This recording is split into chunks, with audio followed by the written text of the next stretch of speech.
Hey guys, welcome to Boxing Squared for boxing news and views from around the internet. Tyson Fury is seemingly heading back and heading out at people who are saying that he doesn't want this fight with Deontay Wilder, this rematch, that he's willing to fight anyone. So on Twitter, see on screen, I will fight anyone in world boxing. Don't use boxing politics as an excuse not to challenge me, the lineal heavyweight champ. At Bronze Bomber, at ESPN, at Frank Warren TV, at Bob Arum. Tyson Fury's tweet. And obviously you can see it's got a bit of mileage there. I've liked it and retweeted it. So there's a number of things about this that we can sort of pick apart and read into. Because you may have seen there's been a number of stories that have been emerging with details of the almost done deal between Tyson Fury and Deontay Wilder, and this was before his deal with ESPN, the co-promotional arrangement between ESPN, Top Rank, Queensberry Promotion, which is Frank Warren and Tyson Fury, before that all came out. And there seemed to be a bit of a hit piece that had come out. You may have seen it on Boxing Scene. I referred to it in my last video on this topic. Very one-sided, very slanted. But it's sort of adding up a number of different pieces to paint a picture that Tyson Fury does not want to fight Deontay Wilder, that he doesn't want the rematch next.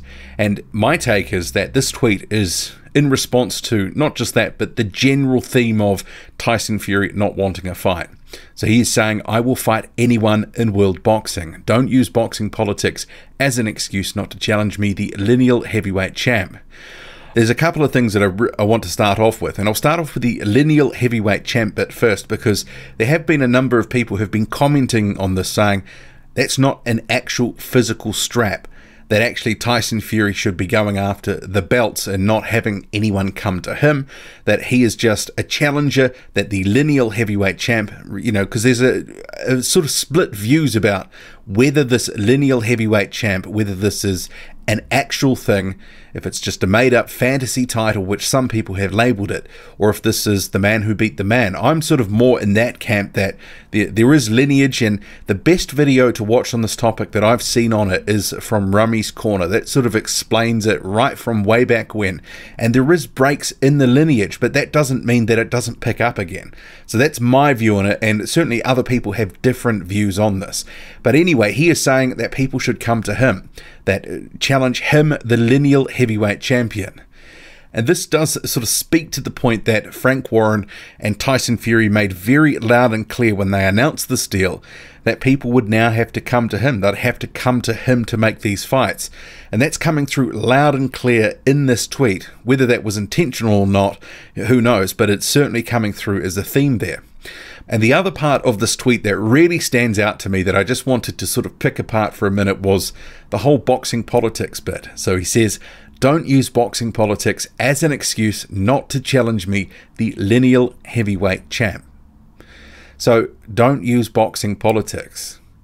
You can certainly argue in this case, I believe, that before Wilder and Fury, you know, when that was almost made, the WBC delayed purse bids because they said they were close to doing a deal, that the amount of boxing politics involved was somewhat minimal.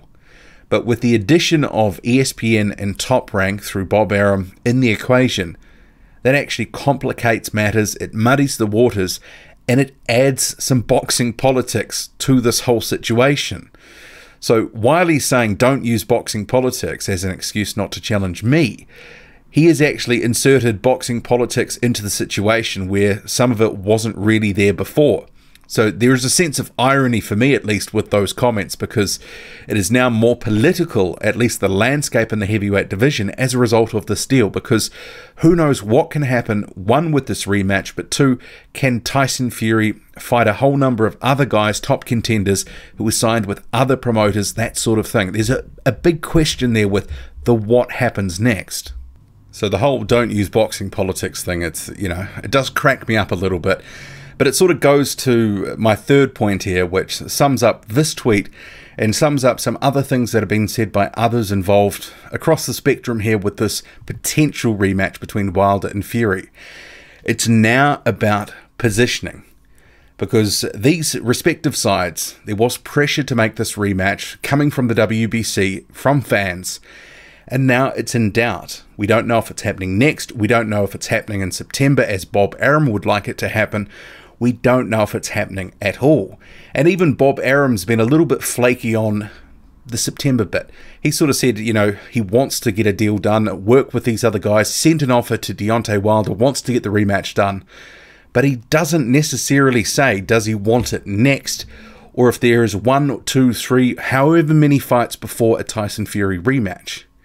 And who knows what will happen. But it goes back to positioning, because it's the winning the hearts and the minds of you and I, the fans.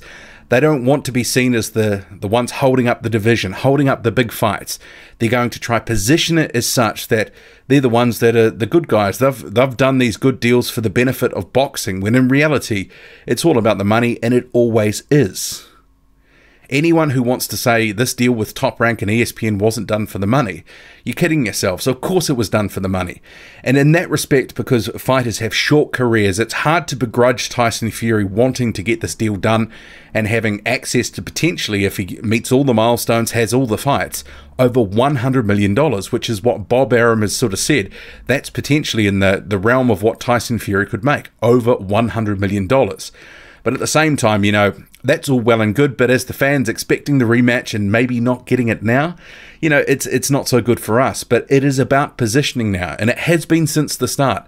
And Deontay Wilder was very quick to come out early on saying, I don't have any issues facing Tyson Fury on any networks because I'm a free agent.